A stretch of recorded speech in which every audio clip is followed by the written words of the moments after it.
Capacitor दो लगे हुए हैं, अगर ये कैपेसिटर शॉर्ट हो जाएंगे तो वोल्टेज को ये ड्रॉप कर देगा और फिर बार बार यहाँ पे लगा हुआ है ये फ्यूज बार बार उड़ता रहेगा, ठीक है। और यहाँ पे शंट रेजिस्टेंस लगा हुआ है, ये भी खराब होगा। ये कैपेसिटर दोनों को चेक कर लेना है। Welcome friend, welcome to my channel. Friends, कैसे हैं आप लोग? मैं उम्मीद करता हूं आप लोग अच्छे होंगे और स्वस्थ होंगे।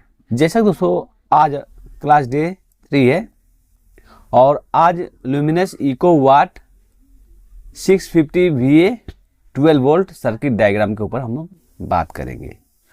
और इस सेक्शन में मैं आपको पावर सेक्शन के बारे में बताऊंगा। और पावर सेक्शन में अगर फॉल्टी आता है तो सेट डेट की प्रॉब्लम देखने को मिलता है।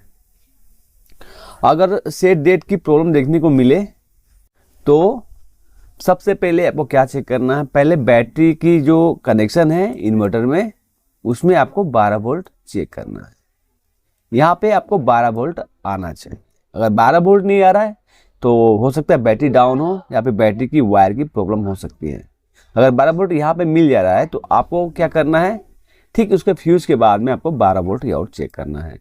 और फ्यूज़ के बाद में 12 वोल्ट अगर मिल जा रहा है आपको तो ठीक है, नहीं मिल रहा है तो यहाँ पे दोनों फ्यूज ख़राब हो सकता है।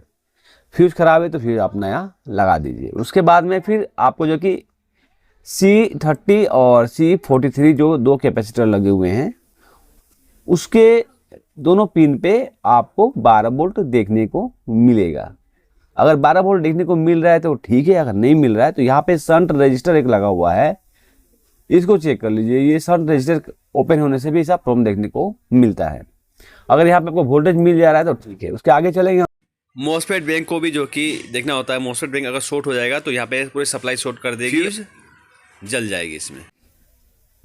आगे चलेंगे, देख सकते हैं एक रेगुलेटर आईसी लगा हुआ है आईसी का, और इसका लोकेशन नंबर है U1 5050। ये जो कि 5 वोल्ट आउटपुट करता है, 12 वोल्ट इनपुट लेके 5 वोल्ट आउटपुट करता है। तो इसकी डायोड पे आपको यहाँ पे 12 वोल्ट चेक करना है। अगर 12 वोल्ट आ रहा है तो ठीक है, नहीं आ रहा है तो आपको क्या करना है, यहाँ पे R60 रेजिस्टेंस देख सकते हैं। ये रेजिस्टेंस ओपन होने से यहाँ पे ये 12 वोल्ट देखने को आपको नहीं मिलेगा।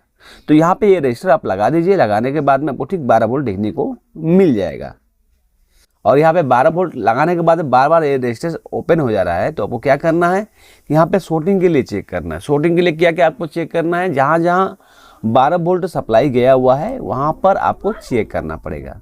सबसे पहले इस रेगुलेटर आईसी को चेक कीजिए। रेगुलेटर आईसी शॉर्ट होने पर भी आपको जो है कि ये बार बार रेजिस्टर खराब हो जाएगा। तो इस जो रेगुलेटर आईसी है इसको आप बाहर निकाल लीजिए। बाहर निकालने के बाद में आपको चेक करना है। अगर निकालने के बाद में 12 वोल्ट आ जा रहा है तो ठीक है, अगर नहीं आ रहा है तो यहाँ पे और भी शॉर्टिंग के लिए आपको कंपोनेंट चेक करना पड़ेगा।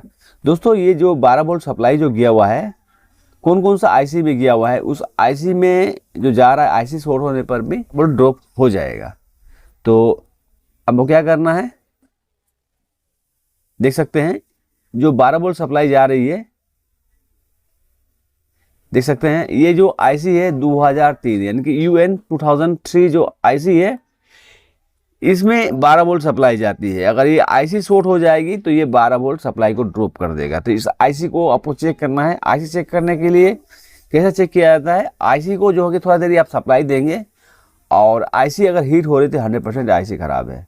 या फिर इस पिन को जो है कि पिन नंबर 9 को आप इसको थोड़ा सा जो कि ड्राई सोल्डिंग कर दीजिए। ड्राई सोल्डिंग कर देंगे तो यहाँ पे आपको मालूम चल जाएगा। ड्राई सोल्डिंग करने के बाद 12 वोल्ट आ जा रहा है तो ये आईसी खराब है, ठीक है।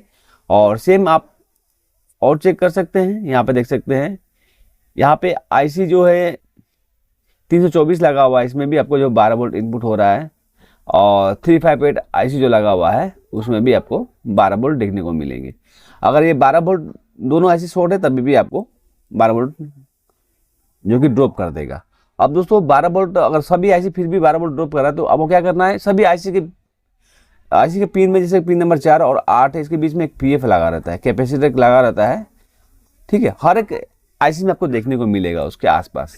तो पीएफ को आपको जो कि ओपन करके चेक करना होता है। ओपन कर देंगे तो ये ओपन करने के बाद में 12 वोल्ट आ जा रही है तो पीएफ शॉर्ट है, उसको यहाँ पे दूसरा लगा दीजिए, ठीक है।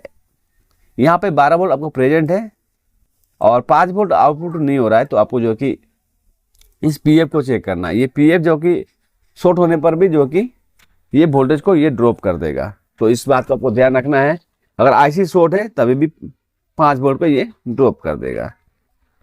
और इसका जो कि सीरियल नंबर है C9 है, ठीक है, C9 है, मैं यहाँ पे लिख दे रहा हूँ, इसका सीरियल नंबर C9 है। और इस पीएफ का जो सीरियल नंबर है C1 है। और यहाँ पे जो कैपेसिटर लगा हुआ है C5 है, जो कि 100 माइक्रोफैराड का है और 25 वोल्ट में ये है, ठीक है। तो यहाँ पे आपको चेक कर लेना है, ये कैपेसिटर पीएफ लगे हुए हैं, अगर ये भी शॉर्ट हो जाएंगे तो वोल्टेज को ड्रॉप कर देंगे। और यहाँ पे चेक करने का तरीका यही कि एक एक बार आप इसको ओपन कर लीजिए, ओपन करने के बाद में आपको वोल्टेज चेक कर सकते हैं।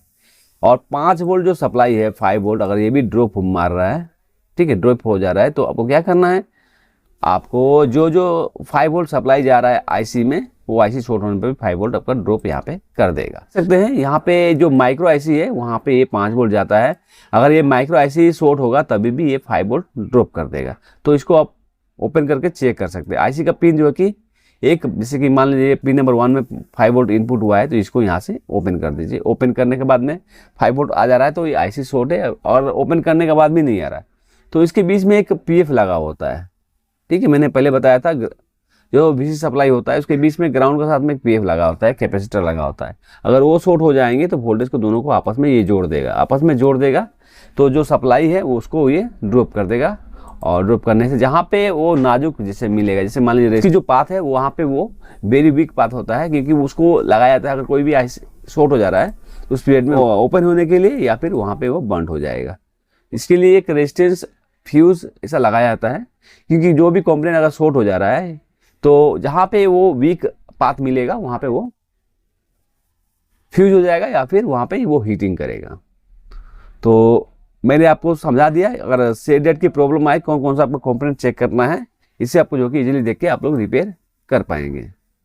जैसा कि दोस्तों देख सकते हैं यहाँ पे जो आईसी लगे हुए हैं, यहाँ पे कैपेसिटर 2 लगे हुए हैं, अगर ये कैपेसिटर शॉर्ट हो जाएंगे तो वोल्टेज को ये ड्रॉप कर देगा। और फ्यूज बार बार यहाँ पे लगा हुआ है, ये फ्यूज बार बार उड़ता रहेगा, ठीक है। और यहाँ पे शंट रेजिस्टेंस लगा हुआ है, ये भी खराब होगा। ये कैपेसिटर दोनों को चेक कर लेना है। और यहाँ पे देख सकते हैं यहाँ पे आईसी लगे हुए हैं, ये आईसी 358 है, अगर ये शॉर्ट होगा तो आपको जो कि इसमें जो सप्लाई आ रही है उसको ड्रॉप कर देगा। ये इसकी माइक्रो आईसी है, अगर ये शॉर्ट हो जाएगा तो 5 वोल्ट को ड्रॉप कर देगा।